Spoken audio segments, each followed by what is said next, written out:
Hey guys, welcome back to Simply the Best Coaching Podcast. I'm Coach MT, your host, and today we're going to talk about overstimulation and how the shoe method can help you to relieve that. Now, so let's start with the basics. What exactly is overstimulation? In today's world, we are constantly bombarded with sensory input like phones ringing, crowded places, tasks piling up. You should see my desk. And everything wants us to respond quickly, right? Overstimulation is a result of relentless sensory input without a moment to slow down and reset. We are overstimulating our bodies, minds, when we start reacting in ways that may surprise us. Here are some of the symptoms that you may have seen: restlessness and irritability.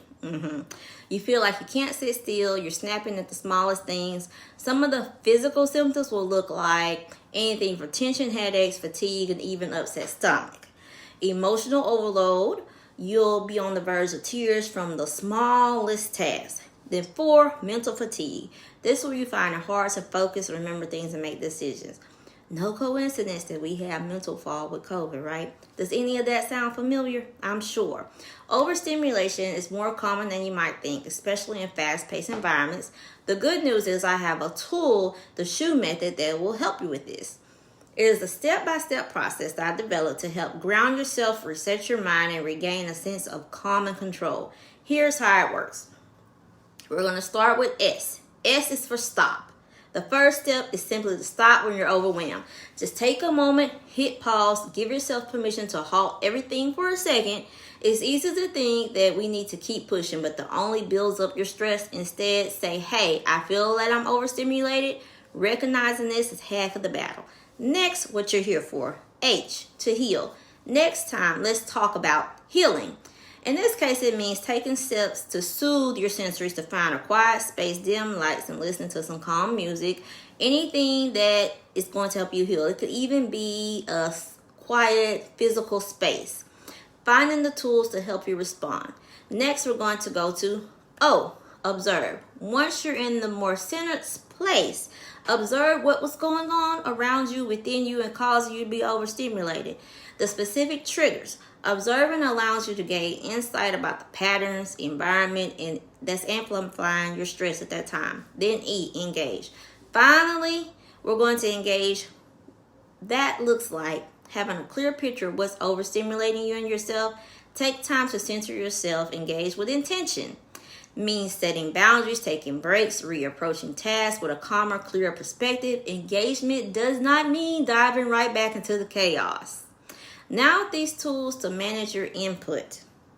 The shoe method isn't about shutting down and avoiding the challenges. Not at all. It's about allowing yourself to manage them in a way that protects your peace and mental clarity. Over time, this method will help you to recognize overstimulation earlier and build resilience against it. Now, here's a quick recap to help us remember with the shoe method.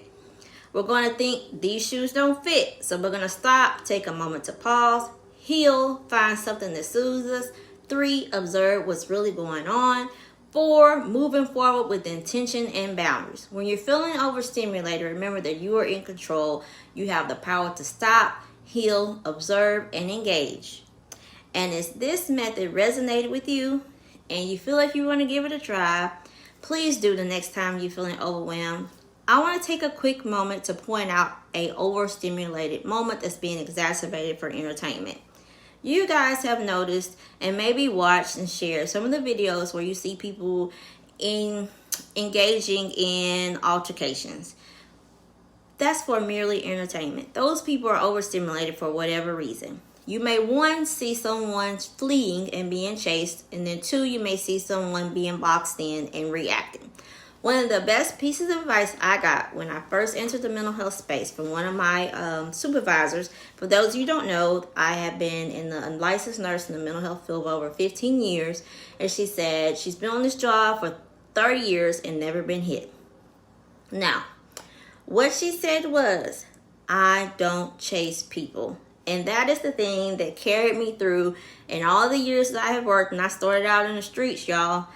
One of the things that I've made a habit of doing is not chasing people. And then 2, from my life experience, not boxing people in. So I want us to, next time someone wants to walk away from us, recognize what's really going on. They're overstimulated by whatever is going on at that moment in time. Allow them that. Remember, these shoes don't fit. We're going to stop. We're going to heal. We're going to observe. And then we're going to re-engage with intention, right? So what we will do and what we want to see less of these altercations that are actually intimate moments that are being exacerbated for someone else's entertainment and financial gain. We want to hinder all of that. And we want to see this because what are you seeing? You're seeing people that are being overstimulated and that are skipping the fist method and they're going directly to unaliving people, right? You don't want to be the person that's promoting this type of activity. How do I know that? Because you're here listening to this podcast. Now that you know the shoe method, and for those of you that really want to get it down pat, go to our website, send us a message, simplythebestcoach.com, and get on our mailing list so you can get the handout that goes with this. It'll help you to implement it. Don't want to do any of that? Run this podcast back and pay attention to when we're implementing it. Go out there and try it. Thank you so much for tuning in for another episode of Simply the Best Coaching Podcast. Remember, you don't have to do this alone, and you are simply the best. Bye-bye.